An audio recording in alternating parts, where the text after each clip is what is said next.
بسم الله الرحمن الرحيم الشيطان يعدكم الفقر ويأمركم بالفحشاء والله يعدكم مغفرة منه وفضلا والله واسع عليم الحكمة من يشاء ومن يؤت الحكمة فقد أوتي خيرا كثيرا وما يذكر إلا أولو الألباب وما أنفقتم من نفقة أو نذرتم من نذر فإن الله يعلمه وما للظالمين من أنصار إن تبدوا الصدقات فنعما هي وإن تخفوها وتؤتوها الفقراء فهو خير لكم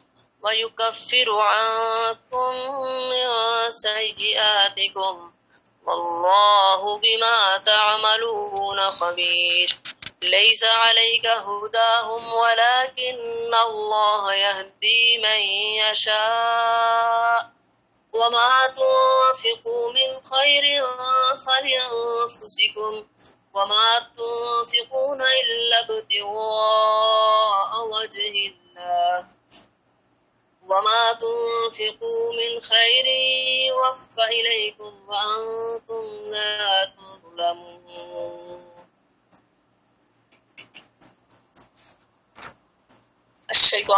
شیطان یعدکم وعدہ دیتا ہے تمہیں الفقر فقیری کا ویأمرکم اور حکم دیتا ہے تمہیں بالفحشاء ساتھ بے حیائی کے. اس کا دوسرا آسان ترجمہ ہے بالفحشاء بے حیائی کا. واللہ اور اللہ تعالی یعدکم وعدہ دیتا ہے تمہیں مغفرتن بخشش کا منہ اپنی طرف سے وفضلا اور فضل کا. واللہ اور اللہ تعالی واسع وسعت والا ہے یا کشائش والا ہے یا فراخی والا ہے. علیم سب کچھ جاننے والا ہے. یؤتی الحکمت دیتا ہے حکمت، دیتا ہے دانائی، دیتا ہے دین میں سمجھداری. من یشاء جس کو چاہتا ہے. ومن یؤت الحکمت اور جو کوئی دیا گیا حکمت یا دانائی یا سمجھداری یا جس کو دین میں سمجھ مل گئی. فقد بس تحقیق اوتیا وہ دیا گیا خیرن بھلائی کثیرن بہت زیادہ. وما یذکر اور نہیں نصیحت پکڑتے الا مگر یا وہی اولو الالباب جو عقل والے ہیں. وما اور جو کچھ انفقتم خرچ کرو تم من نفقات کچھ خرچ کرنا او نظر تم یا منت مانو تم من نظر کچھ منت سے فإن اللہ بس بے شک اللہ تعالی یعلمہ جانتا ہے اس کو. وما اور نہیں ہے للظالمین ظالموں کے لیے من انصار کوئی مددگار یا کوئی مدد دینے والا. ان تبدو اگر تم ظاہر کرو الصدقاتی صدقات کو یا خیرات کو فنعما بس اچھا ہے یا وہ. وان اور اگر تخفوہا چھپاؤ تم اس کو وتؤتوہا اور دو اس کو یعنی وہ جو خیرات ہے الفقراء فقیروں کو فہوا پس وہ خیرن بہتر ہے لکم تمہارے لیے ویکفر اور دور کرے گا عنکم تم سے من سیئاتکم تمہاری برائیاں.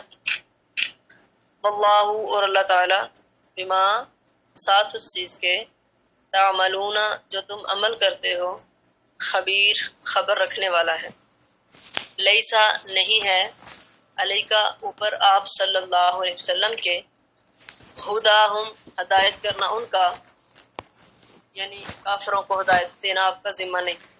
ولیکن اللہ، اور لیکن اللہ تعالی، یہدی ہدایت دیتا ہے، من یشاء جس کو چاہتا ہے، وما تنفقوا اور جو کچھ خرچ کرو تم، من خیر بھلائی سے،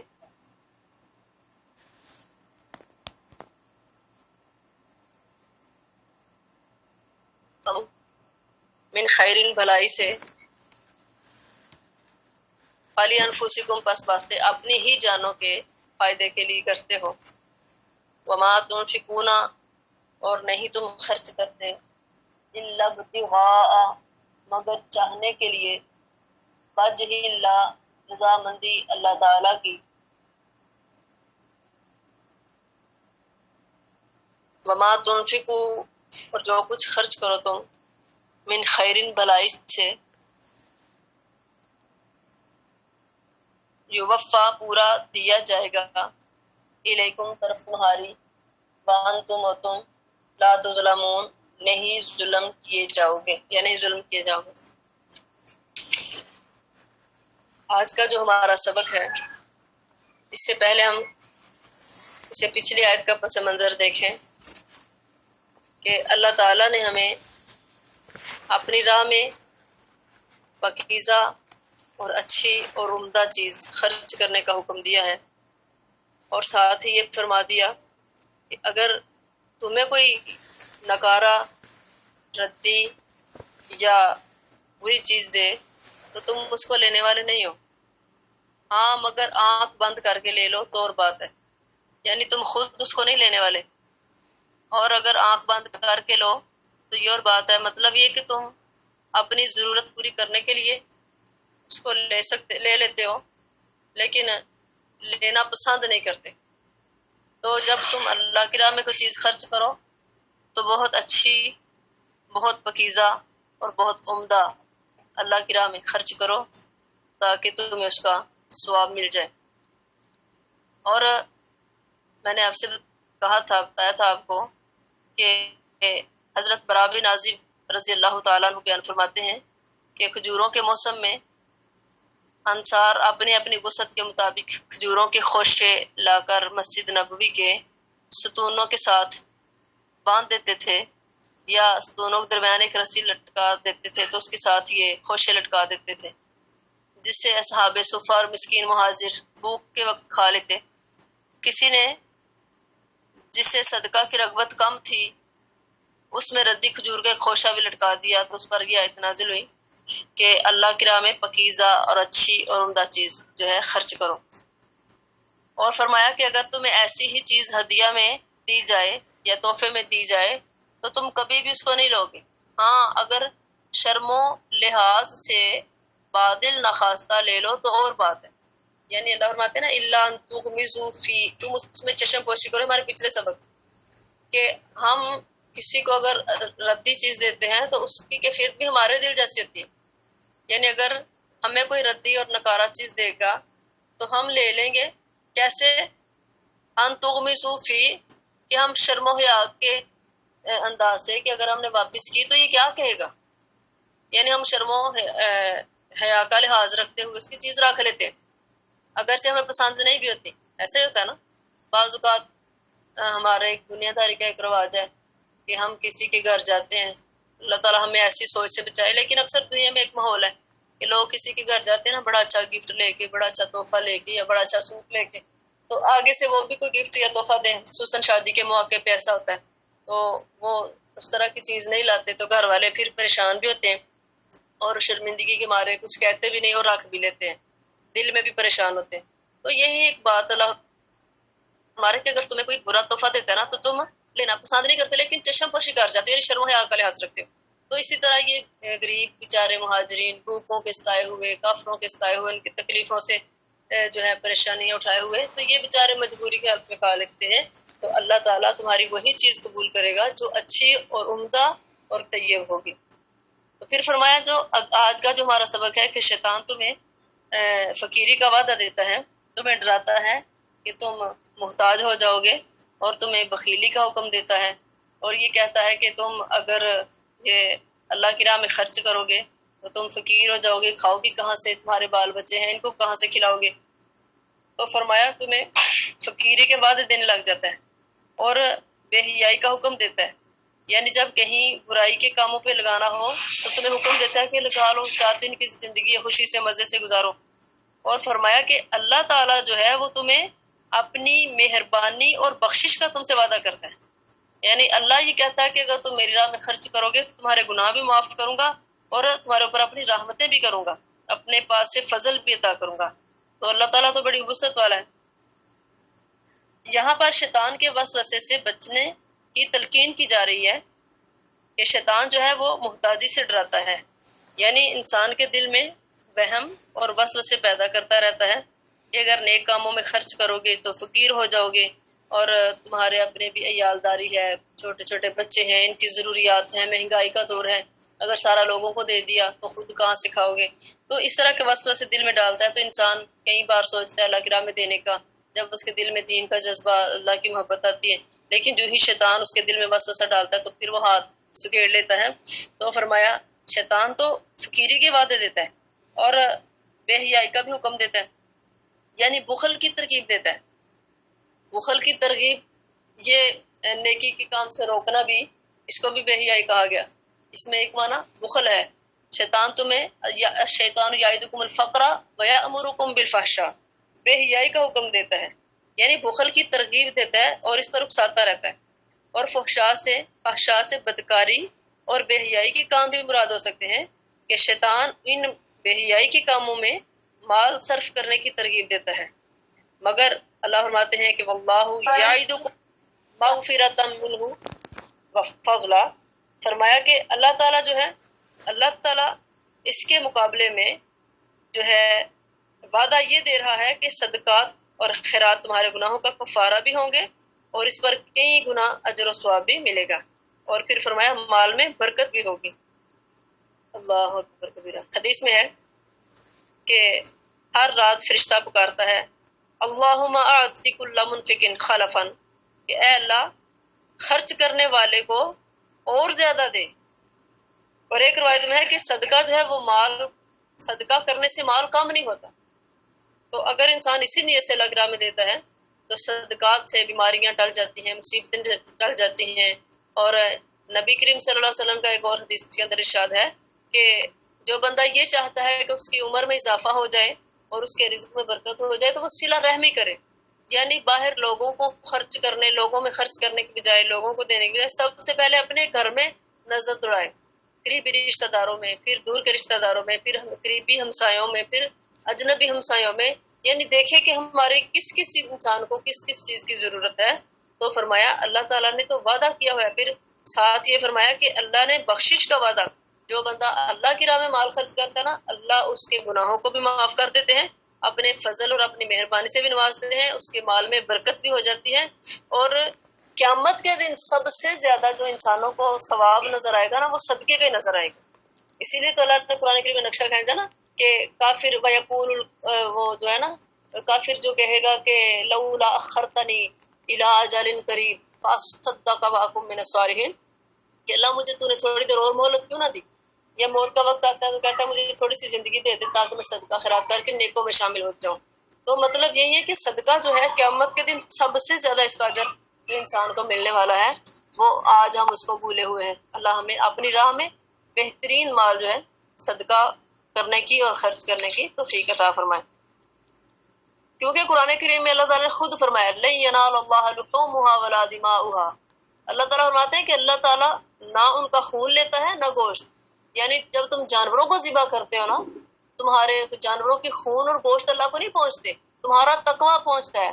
اللہ یہ دیکھنا چاہتا ہے کہ کون اللہ کی رضا کی خاطر اللہ کے راہ میں اللہ کے فقیر بندوں کو دیتا ہے.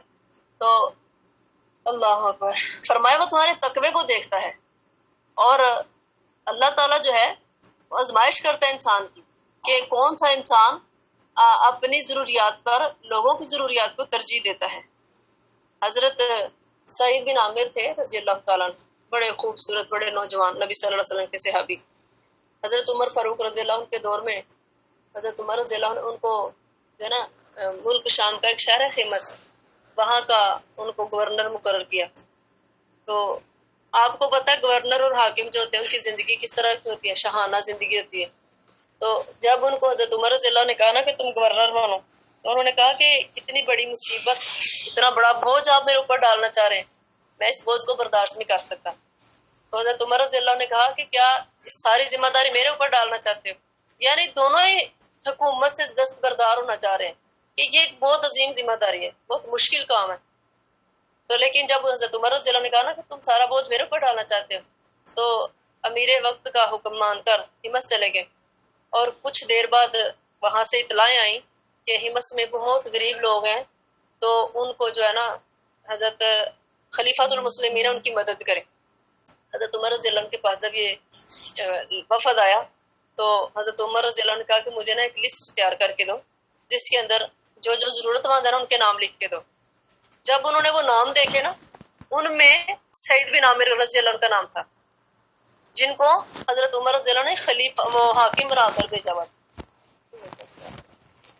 حضرت عمر رضی اللہ عنہ جن کو حاکم بنا کے بھیجا تھا نا، تو اس لسٹ کے اندر ان کا بھی نام آیا.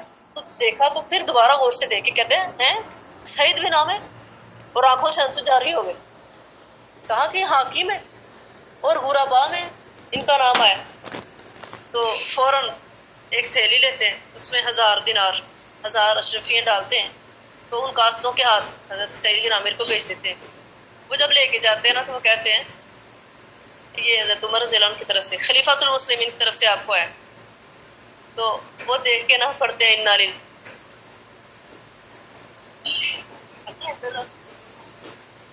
للہ و انا الیہ راجعون پڑھتے ہیں. تو ان کی بیوی دوڑی دوڑی آتی ہے، آ کر کہتے ہیں کیا ہوا ہے؟ خلیفۃ المسلمین تو نہیں فوت ہو گئے؟ عمر تو نہیں فوت ہو گئے؟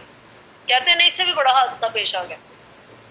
پھر وہ پوچھتی ہیں کہ کہیں مسلمانوں کو کہیں جنگی شکست تو نہیں ہوگی؟ کہا نہیں، اس سے بھی بڑا حادثہ پیش آیا. پوچھا وہ کون سا اتنا بڑا حادثہ؟ کہا کہ امیر المومنین نے ہمارے لیے 1000 دینار بھیجے. کہا یہ کون سی بڑی بات ہے، ظاہر ہم ضرورت مند ہے، ہمارے گھر تو کھانے کے لیے بھی کچھ نہیں، اتنے دن چولہا نہیں جلتا. کہتے ہیں اس سے بہتر ہے کہ میں اس سارے مال کو غریبوں میں خرچ کر دوں، میں کبھی بھی یہ نہ لوں، میں اللہ کی راہ میں قرض حسن دے دوں. سارا مال 1000 کے 1000 دینار جو ہیں وہ مختلف تھیلیوں میں جو ہے رکھتے ہیں، اور اپنے کسی جو نگران کو یا اپنی رعایا میں سے کسی ذمہ دار کو کہتے ہیں کہ جو سارے غربا کے گھر پہ. یہ اپنی ضرورتوں کو ترجیح نہیں دیتے، ہمیشہ انہوں نے اپنی ضرورت پر دوسروں کو ترجیح دی. تو اللہ تعالیٰ فرماتے ہیں کہ میں یہ دیکھنا چاہتا ہوں انسان کی آزمائش کرتا ہوں، تو پھر جو میری راہ میں میری رضا کے لیے دے دیتا ہے تو میرا فضل بھی بہت کچھ آتا ہے. فرمایا اللہ کے خزانے میں کوئی کمی نہیں ہے. تو فرمایا صدقہ جو ہے اپنے سب سے بہترین حلال مال سے خرچ کر کے اللہ کے فضل و کرم کو حاصل کر لو. تو فرمایا اللہ کے کرم اور اس کی سخاوت پر نظریں رکھو، وہ اس کا بدلہ اس سے بڑھ چڑھ کر تمہیں عطا فرمائے گا، کیونکہ وہ مفلس نہیں ہے، وہ ظالم بھی نہیں ہے، وہ حمید ہے. تمام اقوال و افعال، تقدیر، شریعت، سب میں اسی کی تعریفیں کی جاتی ہیں. اس کے سوا کوئی عبادت کے لائق بھی نہیں ہے، وہی تمام جہانوں کا پالنے والا ہے، اس کے سوا کوئی کسی کی پرورش نہیں کر سکتا. تو فرمایا اللہ تعالیٰ کی راہ میں جب تم دیتے ہو تو اللہ اس کو کبھی بھی ضائع نہیں کرتا. اللہ اکبر کبیرہ. آگے اللہ تعالیٰ فرماتے ہیں جو اگلے آیت ہے، فرمایا یؤتی الحکمۃ من یشاء. فرمایا آیت نمبر 269 میں فرمایا وہ جس کو چاہتا ہے حکمت عطا کر دیتا ہے، دانائی، سمجھداری، دین کی سمجھ دے دیتا ہے. اور جس کو دین کی سمجھ مل گئی اس کو بہت بڑی نعمت ملی. آج ہم کہتے ہیں کہ ہمارے پاس نعمتیں نہیں ہیں، ہمارے پاس مال نہیں ہے، ہمارے مقدر ہارے ہوئے ہیں، یا اللہ ہم سے ناراض ہے، یا ہماری اتنی اچھی قسمت ہوتی تو مصیبتیں آتی کیوں. کفریہ اور اللہ کو ناراض کرنے والے الفاظ ہم بولنے لگ جاتے ہیں. اللہ ہمیں ہدایت دے اور اللہ ہمیں نیک سمجھ عطا فرمائے. تو اللہ فرماتے ہیں اصل جو ہے نا حکمت جس کو دے دی گئی، جس کو دین کے اندر سمجھداری دے دی گئی، وہ بہترین بلائیاں پا گیا، اس کو بہت بڑی نعمت مل گئی. اور جو عقل والے نا صرف وہی نصیحت مانتے ہیں، بے عقلوں کا اس سے کوئی کام نہیں ہے. اللہ اکبر. یہاں الحکمہ سے مراد دین کا صحیح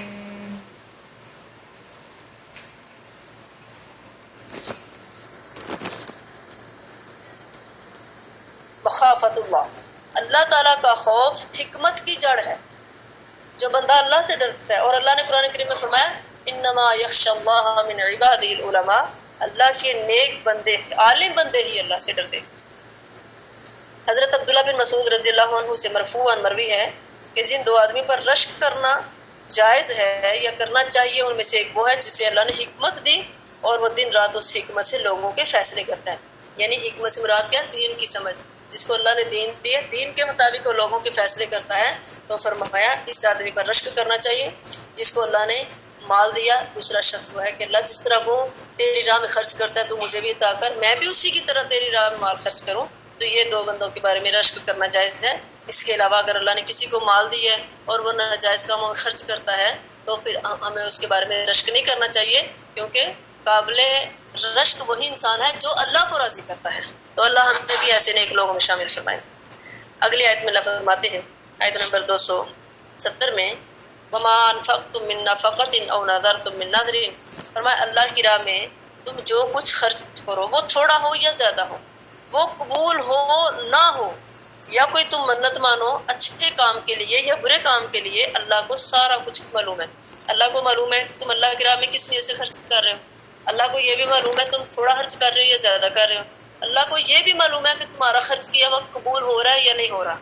اور اللہ تعالیٰ کو یہ بھی معلوم ہے کہ تم اچھے کام کے لیے خرچ کر رہے ہو یا برے کام کے لیے، یعنی نیک نامی کے لیے، یا پھر اپنی وہ جو ہے دکھلاوے کے لیے خرچ کر رہے ہو. کیسے خرچ کر رہے ہو؟ فرمایا اللہ کو سارا کچھ معلوم ہے. وَمَا لِلظَّالِمِينَ مِنْ أَنصَارٍ، فرمایا جو ظالم ہے نا، یعنی بے انصاف ہے، ان کا کوئی بھی مددگار نہیں ہے. یعنی اللہ تعالیٰ ہر حال میں تمہاری نیت اور عمل سے واقف ہے. اور اس میں ایک طرف مخلصین کے لیے اللہ نے وعدہ کیا کہ جو اللہ تعالیٰ کی راہ میں اخلاص کے ساتھ خرچ کرتا ہے اللہ تعالیٰ اس کو بڑھا چڑھا کر اجر عطا کریں گے. جیسے ہم نے پڑھا کہ ایک دانے کی مثال، اس میں 7 بالیاں ہوں، ہر بالی میں 100 دانے ہوں، تو فرمایا اللہ تعالیٰ اس کو بڑھا چڑھا کر 1400 سے بھی کہیں زیادہ، یعنی جتنا انسان کا خروج بڑھتا جائے گا اس کا ثواب بڑھتا جائے گا. تو اللہ فرماتے ہیں تم جو بھی میری راہ میں خرچ کرو یا تم جو بھی منت مانو اللہ اس کو جانتے ہیں. اب یہاں پہ اللہ تعالیٰ کی راہ میں خرچ کرنا، مخلصین کے لیے اللہ نے جنت کا بھی وعدہ کیا، مغفرت کا بھی وعدہ کیا، بخشش کا بھی وعدہ کیا، اپنے فضل کا، مہربانی کا، اور پھر اس کے مال میں بڑھوتری کا اللہ نے وعدہ کیا ہے. اور دوسری طرف ریاکار اور غیر اللہ کی نظریں ماننے والوں کے لیے بھی وعید ہے. جو اللہ کی راہ میں اس لیے خرچ کرتا ہے، یعنی نام تو یہ ہے کہ اللہ کی راہ میں خرچ کر رہا ہوں، لیکن اس میں ریاکاری ہے، دکھلاوا ہے. تو ہم نے وہ بھی پڑھ لیا کہ اس کی مثال ایسے ہے جیسے ایک چٹان کے اوپر مٹی پڑی ہو تو کسان یہ سمجھے کہ زمین کاشت کے قابل ہے، تو جیسے اس کے اوپر بارش پڑتی ہے تو چٹان دھل جاتی ہے، کھیتی کے قابل نہیں رہتے. اسی طرح ریاکاری سے اس کے عمل بھی ضائع ہو جاتے ہیں. اور نبی کریم صلی اللہ علیہ وسلم فرماتے ہیں کہ جو دنیا میں لوگوں کو سنانے کے لیے خرچ کرتا ہے یا کوئی بھی عمل کرتا ہے، قیامت کے دن اللہ اس کا عمل لوگوں کو سنا دے گے. یعنی جو دکھلاوا کرنے کے لیے عمل کر رہا ہے، قیامت کے دن اللہ ساری دنیا کو دکھا دیں گے لیکن اس کو اجر اور ثواب سے محروم کر دیں گے. اللہ ہمیں ایسے اعمال سے محفوظ رکھے. اور پھر فرمایا وما او نظرتم من نظر، فرمایا جو تم اللہ کی نظریں مانو یا غیر اللہ کی نظریں مانو اس کو بھی اللہ جانتا ہے. منت ماننا، سب سے پہلے تو ہم یہ سمجھتے ہیں کہ ہم منت مانتے ہیں کس لیے؟ اللہ کے لیے، کہ اللہ اگر میرا یہ کام ہو جائے تو میں اللہ کی راہ میں یہ خرچ کروں گی، یا قرآن پڑھوں گی، یا روزہ رکھوں گی، یا پھر مسکینوں کو کھانا کھلاؤں گی، میرا یہ کام ہو جائے. ہمیں سب سے پہلے یہ منتیں ماننے سے پہلے یہ کام کرنے چاہیے کہ ہم پہلے اللہ کی راہ میں کھانا کھلائیں یا صدقہ کریں، یا کہ اللہ میرا یہ کام کر دے، اللہ میں اس نیت سے تیری راہ میں دے رہی ہوں کہ میری یہ ضرورت کو پوری کر دیں. یعنی خوشی میں اللہ تعالیٰ ہمارے مال کو بڑھاتے ہیں، ہماری نیت کو پورا کر دیں گے. تو اگر ہم یہ کہیں کہ میرا یہ کام ہوگا تو پھر کروں تو بھی ٹھیک ہے، لیکن منت صرف اور صرف اللہ کے لیے ماننی چاہیے. اور اگر کوئی انسان اللہ کے علاوہ کسی اور کے نام کی منت مانتا ہے تو وہ بھی شرک کرتا ہے. اس طرح قسم اللہ کے علاوہ اور کی کھائے گا تو وہ بھی شرک ہے. اسی طرح منت بھی اللہ کے علاوہ کسی اور کی ماننے گا تو وہ بھی شرک ہے، یہ بھی جائز نہیں ہے. اور اگر کسی نے غلط قسم کی منت مان لی، یا جس طرح کہ اگر میرا یہ کام ہو جائے تو میں فلاں قسم کی رسمیں یا ناچ گانا کرواؤں گی، یا پھر سینما بنواؤں گی، معاذ اللہ استغفر اللہ، یا ہم ایسی محفل کریں گے جس میں شراب کا دور چلے گا، یا ہم ایسا پروگرام رکھیں گے کہ جس میں دنیا میں دھوم مچ جائے کہ ہم کچھ کر سکتے ہیں. یعنی ایسی منت ماننا گناہ ہے. اگر اللہ تعالیٰ وہ نیت پوری کر دے جس نیت کے مطابق یہ منت مانی تھی تو اس کام کو نہ کریں. یہ نیت ٹوٹ گئی، جیسے قسم ٹوٹ جاتی ہے، تو اس کا کفارہ دے دیں وہی جو قسم کا ہے، 10 مسکینوں کو کھانا کھلائیں یا 10 مسکینوں کو کپڑا لے کر دے دیں لباس درمیانی قسم کا. اگر ایسا نہیں تو پھر ایک غلام آزاد کر دیں. اگر ایسا بھی نہیں تو پھر 3 روزے رکھ لیں. تو فرمایا وہی کفارہ نظر کا ہے جو قسم کا ہے. تو اللہ تعالیٰ فرماتے ہیں اللہ نے ایسے ظالموں کو جو ریاکار ہیں اور غیر اللہ کی نظریں مانتے ہیں ان کے لیے وعید ہے کہ ایسے لوگ ظالم ہیں اور انہیں اللہ کے عذاب سے کسی صورت رہائی نہیں ہو سکتی گی. اللہ اکبر. اچھا منت کہتے کس کو ہے کہ انسان اپنے اوپر کوئی چیز ایسی خود ہی اپنے اوپر لازم کر، حالانکہ اللہ نے لازم نہیں کی. انسان اپنے کسی بھی اپنی مراد کے پورا ہو جانے کی صورت میں اپنے اوپر کسی ایسے خرچ کو یا ایسے کام کو لازم قرار دے جس پر لازم نہ ہو. پھر اگر یہ مراد کسی جائز کام کی ہو اور اللہ تعالیٰ سے مانگی گئی ہو اور جس کام یا خرچ کی نظر مانی گئی ہے وہ بھی جائز ہو تو ایسی نظر کا پورا کرنا واجب ہے، ورنہ اس کا ماننا پورا کرنا لازم ہے. یعنی اگر جائز نہیں ہے تو پھر اس کو پورا نہ کریں، اور آپ وہ پورا نہیں کریں گے تو منت تو ٹوٹ گئی، جیسے قسم ٹوٹ جاتی ہے. تو پھر فرمایا اس کا کفارہ دے دیں. آگے اللہ تعالیٰ فرماتے ہیں ان تبدوا الصدقات، آیت نمبر 271 میں، اگر صدقے سب کے سامنے تم دو، ان تبدوا الصدقات فنعما ہی، اگر تم صدقہ ظاہر کر کے دو، لوگوں کو دکھا کے دو تو بھی اچھا ہے. وَإِن تُخْفُوهَا وَتُؤْتُوهَا الْفُقَرَاءَ فَهُوَ خَيْرٌ لَكُمْ، فرمایا اگر تم چھپا کے دو فقیروں کو مسکینوں کو تو یہ بہتر ہے تمہارے لیے. اگر صدقہ ظاہر کر کے دو تو بھی اچھا ہے، اگر چھپا کر دو تو یہ زیادہ بہتر ہے. فرمایا اس کا فائدہ یہ ہوگا کہ اللہ تعالیٰ تمہارے گناہوں کو معاف کر دے گا اور اللہ تعالیٰ تمہارے کاموں سے خبردار ہے، یعنی باخبر ہے. مطلب یہ ہے کہ جو بندہ اللہ تعالیٰ کی راہ میں لوگوں کے سامنے صدقہ کرتا ہے اس لیے سے کہ میں اللہ کی راہ میں دوں گی، فلاں بندہ بڑا ضرورت مند ہے، وہ کوئی اس کے اوپر نظر نہیں کر رہا یا کوئی اس کی طرف توجہ نہیں دے رہا، تو میں اس کی ضرورت پوری کروں گی تو میری طرف دے کے کوئی اور بھی اس کی ضرورت پوری کرے گا. یہ نیت ہو کہ اگر میں اس کی ضرورت پوری کروں گی تو میری طرف دیکھ کے کوئی اور بھی اس کی ضرورت پوری کرے. یعنی صدقہ اعلانیہ دینا بھی وہ اچھا ہے مگر پوشیدہ طور پر دینا زیادہ فضیلت رکھتا ہے. یہاں پہ اکثر مفسرین کے نزدیک اس سے نفلی صدقہ مراد ہے. فرضی زکوٰۃ بے شک سب کے سامنے دیں کیونکہ وہ فرض ہے، وہ کسی کے اوپر کوئی احسان نہیں. اس کے برعکس فرض زکوٰۃ پوشیدہ طور پر دینا جائز ہے مگر اس کا اظہار جو ظاہر کر کے دینا، لوگوں کے سامنے دینا زیادہ افضل ہے تاکہ لوگ اللہ کے احکام کو فرائض کو پورا کریں.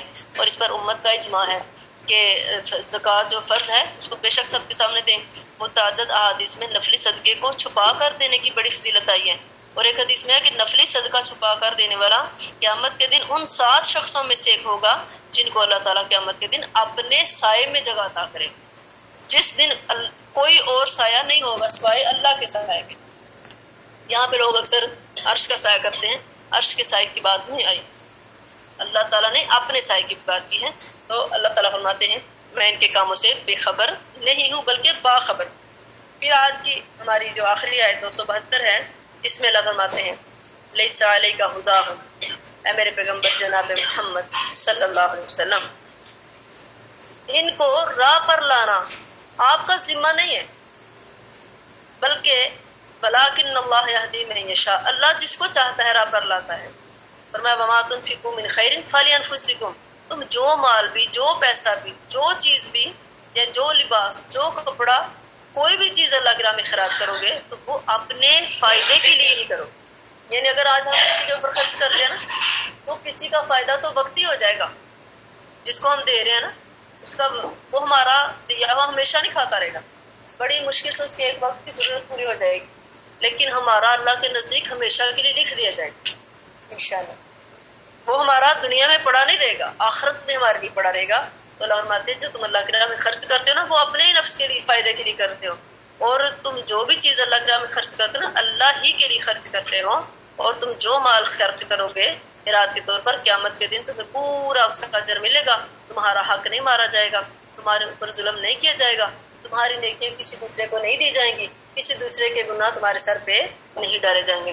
اس آیت سے ثابت ہوتا ہے کہ جو اللہ فرما رہے ہیں نا لیس علیک ھداھم ولکن اللہ یہدی من یشاء، فرمایا ہدایت دینا ان کو ہدایت دینا، کن کو؟ غیر مسلموں کو، کافروں کو ہدایت دینا آپ کے ذمہ نہیں ہے، یہ اللہ جس کو چاہتا ہے ہدایت دیتا ہے. اس آیت سے ثابت ہوتا ہے کہ غیر مسلم کے ساتھ صلہ رحمی جائز ہے، اور اگر وہ محتاج ہوں تو نفلی صدقات سے ان کی مدد کرنا بھی جائز ہے۔ کافروں کی، کرسچن وغیرہ کی، ہم اکثر لوگ پوچھتے ہیں نا کہ ہمارے گھر میں کرسچن آتے ہیں، کام کرتے ہیں، تو ان کو ہم دے سکتے ہیں۔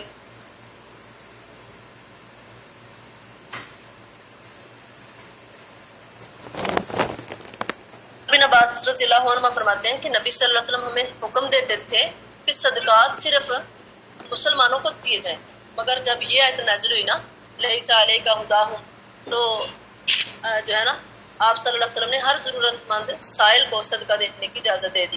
البتہ قرآن نے بتایا کہ اجر تب ملے گا جب وہ صدقہ اللہ کی خوشنودی کے لیے دیا جائے، چاہے وہ کسی غیر مسلم کو کیوں نہیں دیا۔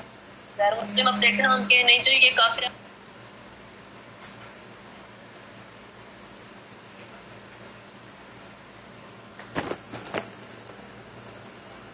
تو اگر ہم یہ کہیں کہ ہم نہیں دیں گے یہ کافر ہیں تو ہماری غلطی ہے۔ فرمایا اگر آپ نے کسی کافر کو بھی دینا ہے تو نیت یہی ہو کہ اللہ ثواب مجھ سے لے، تو فرمایا اللہ تمہارے ثواب کو ضائع نہیں کرے گا۔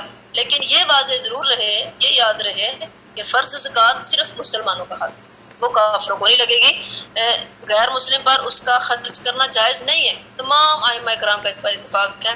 اور اسی طرح صدقہ فطر جس کو ہم فطرانہ کہتے ہیں، یہ بھی صرف مسلمانوں کا حق ہے، وہ بھی غیر مسلموں کو نہیں دیا جائے گا۔ اسی طرح جیسے یہ قربانی کا گوشت ہے، یہ بھی صرف مسلمانوں کا حق ہے، البتہ غیر مسلم مانگنے کے لیے آ جائیں تو ان کو خالی ہاتھ میں بھیجنا چاہیے، ان کو دینا چاہیے، کیونکہ یہ بھی انسانیت کا ہمارے ان کے ساتھ تعلق ہے، دے سکتے ہیں۔ اللہ تعالیٰ سے دعا ہے کہ اللہ تعالیٰ ہم سب کو نیک اعمال کرنے کی، اپنی نیتوں میں خلوص پیدا کرنے کی توفیق عطا فرمائے۔ آمین ثم آمین۔ سبحانک اللہم وبحمدک، نشہد ان لا الہ الا انت، نستغفرک ونتوب الیک۔ السلام علیکم ورحمۃ اللہ وبرکاتہ۔